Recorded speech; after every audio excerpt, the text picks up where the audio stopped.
What's up, KK squad? Thank you so much to everyone who had their post notification bell on and commented on my last video early. Thank you so much. And also, if you want to be featured in my post notification shout out, please to tag me on Instagram with you watching my videos and you will be featured. Thank you so much again. Enjoy.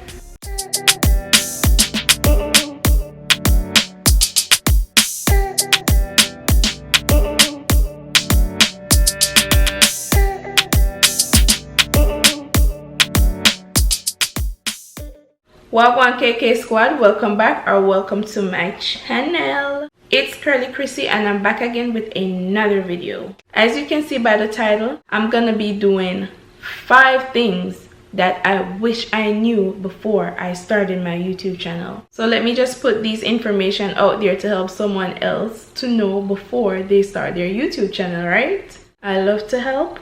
I'm always willing to help.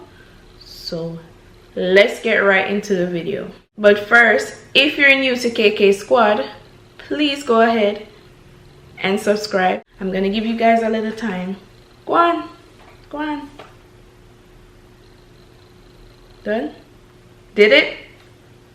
Awesome. Thank you so much. Let's get right into the video. So the first thing I wish I knew before I started my YouTube channel was copyrighted music.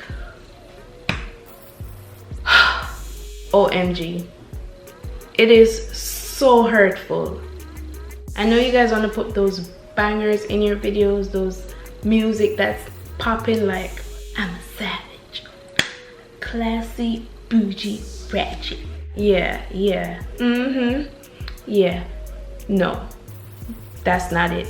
No, don't do it. Don't do it. By the way, copyrighted music is music that belongs to someone else. So if you use a certain song in your video and it's copyrighted music, when you get monetized here on this YouTube platform, whatever income you get from that video with the copyrighted song, that money will go to the person that owns the copyrighted song. You want to be careful, because that could be a video that blows up, that just blows right up the stream. And guess what? You're not gonna get paid for it because you have that music in your video.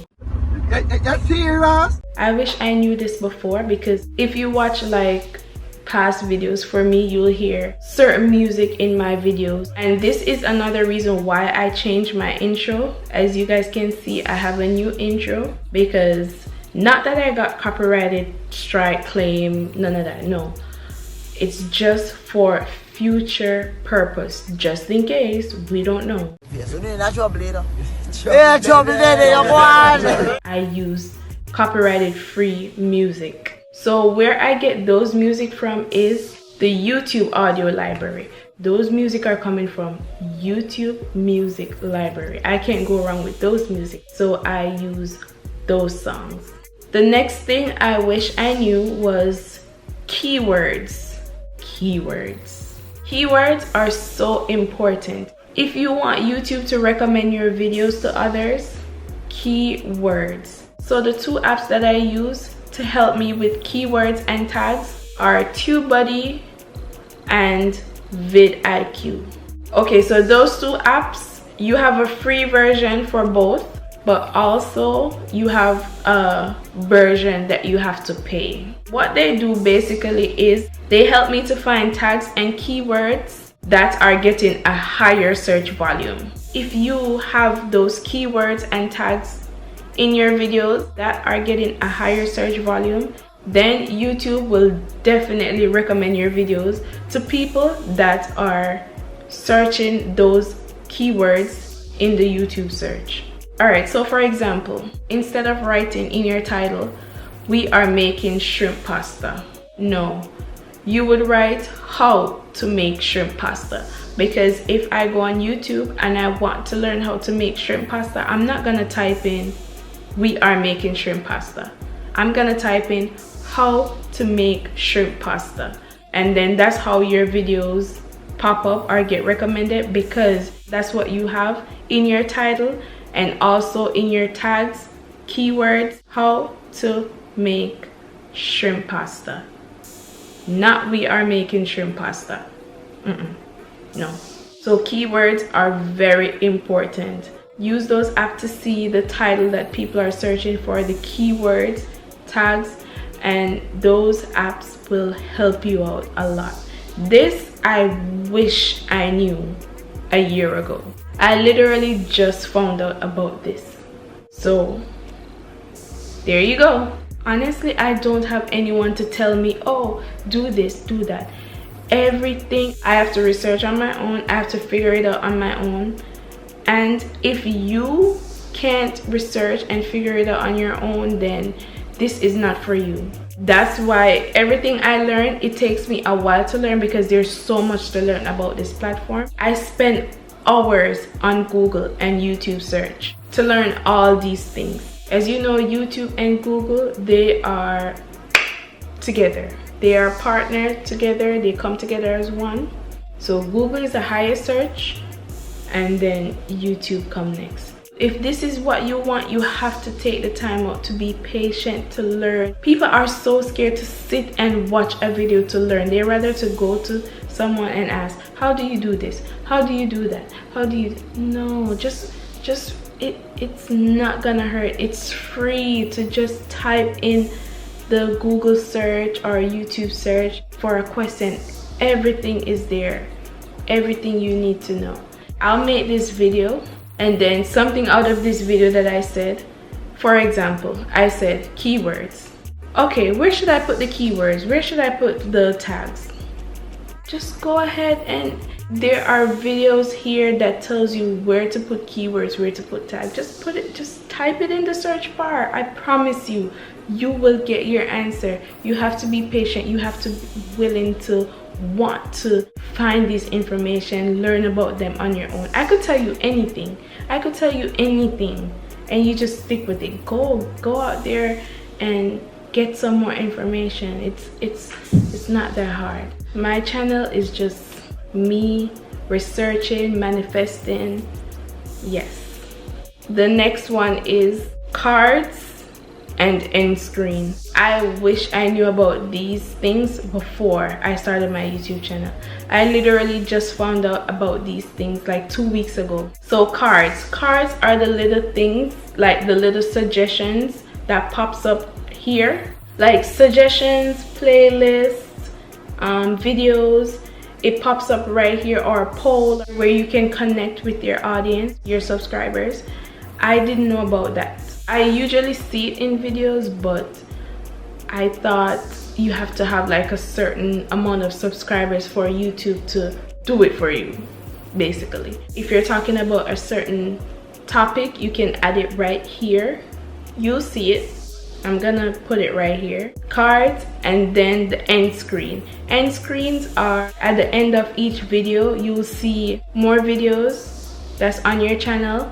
You'll put them at the end of your video, and also you could put your picture here so people can subscribe to you, or you could put a playlist and stuff like that. That's the end screen, and you find those options on YouTube Studio. I have an iPhone. I don't see the option on my iPhone. Only when I use my laptop, I see the option to add card and add end screen. So you'll see that in YouTube Studios. You go to YouTube Studios, then you go to videos, click on edit the video, and when you scroll down, you see the option to add cards and end screen. Those are good because once your audience finish with one video, they could always click on the next video at the end of that video and keep watching. That's also how you build your watch hours. They could just keep watching your videos, and also subscribe because there's a little screen there for you to subscribe. So number 4 is this. I didn't know. I literally just found this out too as well. Make short titles, and also make titles that people will search for. This also goes back to keywords. What I get to understand is when your titles are long, YouTube don't recommend your videos to others.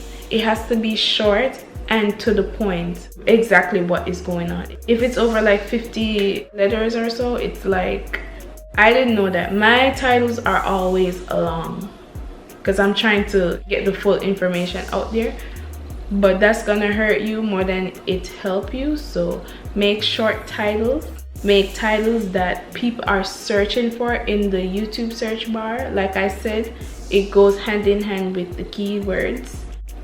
Short and spicy.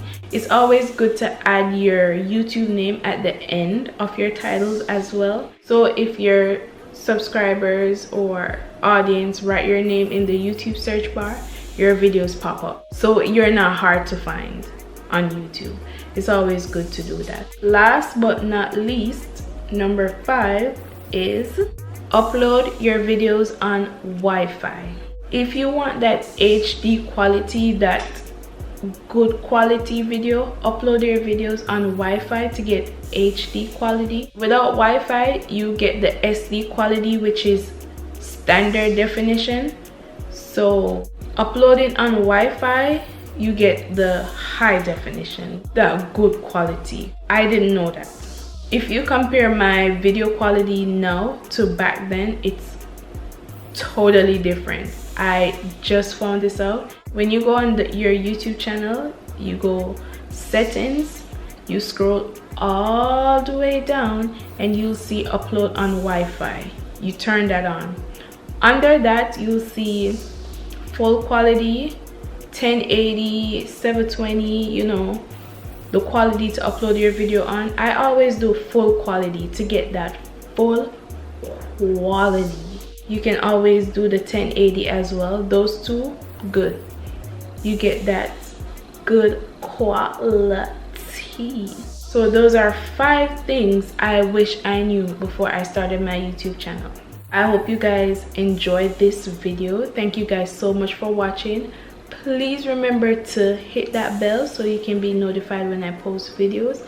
Also, please subscribe, like this video, make that thumbs up blue, and stay tuned for my next upload. Bye.